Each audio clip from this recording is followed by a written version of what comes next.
वैसे आपका PYQ of JEE means ये बहुत इंटरेस्टिंग क्वेश्चन है बेटा, बहुत अच्छा क्वेश्चन है, प्लीज इसमें ध्यान देना।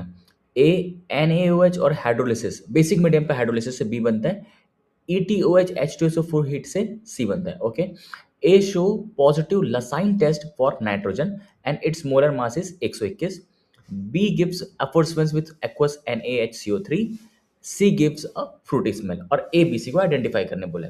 अच्छा, ए निकालने के लिए या तो कोई बच्चा सोचेगा कि यार सबसे पहले मैं मोलर मास 21 चेक कर लेता हूँ, इनका मोलर मास 21 आता है क्या सबका, लेकिन वो बहुत लेंदी प्रोसेस हो जाएगा, उसकी जरूरत नहीं पड़ेगी। देखना, सी गिव्स फ्रूटी स्मेल, इसका मतलब क्या है, ये एस्टर है। तो सबसे पहले एस्टर देख लो, ये एस्टर दिख रहा है, ये एस्टर दिख रहा है, यहाँ पे कोई एस्टर नहीं, यहाँ पे एक एस्टर दिख रहा है, तो इस ऑप्शन को तो प्रॉपरली काट दो।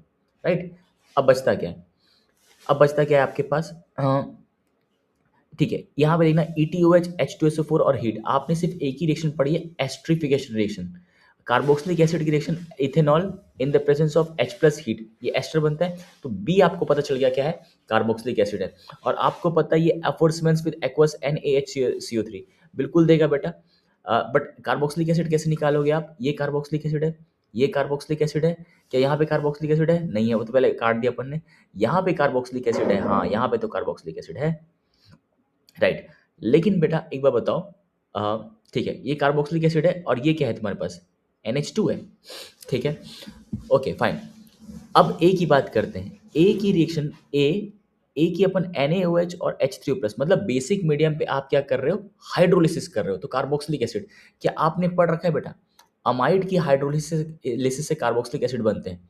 ठीक है, तो answer should be one, but मैं प्लीज प्लीज प्लीज पॉज, मैं एक्सप्लेन कर रहा हूँ। राइट, कार्बोक्सिलिक एसिड तक पहुंचे थे, कार्बोक्सिलिक एसिड, कार्बोक्सिलिक एसिड, यहाँ पे भी कार्बोक्सिलिक एसिड। अब मुझे सिंपल से बताना बेटा, NaOH और H3O प्लस, आप बताओ क्या इस एल्डिहाइड को हाइड्रोलिसिस करके आप कार्बोक्सिलिक एसिड में कन्वर्ट करोगे, बिल्कुल नहीं, ऑक्सीडेशन करना पड़ता है तब जाके कार्बोक्सिलिक एसिड कन्वर्ट होता है। तो ये हाइड्रोलिसिस में तो कार्बोक्सिलिक एसिड कन्वर्ट नहीं होगा। क्या ये बेटा हाइड्रोलिसिस कर दोगे तो कार्बोक्सिलिक एसिड बनेगा, बिल्कुल नहीं, ये नहीं बनेगा। क्या ये बनेगा, बिल्कुल बनेगा बेटा। मैं तुम्हें ऐसा बता देता हूँ, जैसे कि अमाइड है, C double bond O NH2 है, बेसिक मीडियम है NaOH है बेटा, OH माइनस है, अटैक किया, बॉन्ड ऊपर बॉन्ड नीचे, ये बाहर बेटा, ये बढ़िया से बाहर निकल गया, C double bond O OH, पूरा मीडियम ही बेसिक है, और बाहर क्या निकला, NH2 माइनस। ये एसिड है, अपना H प्लस छोड़ देगा, क्योंकि मीडियम बेटा, मीडियम जो है वो क्या है, बेसिक है, मीडियम बेसिक है, तो ये क्या बाहर निकलेगा, अमोनिया।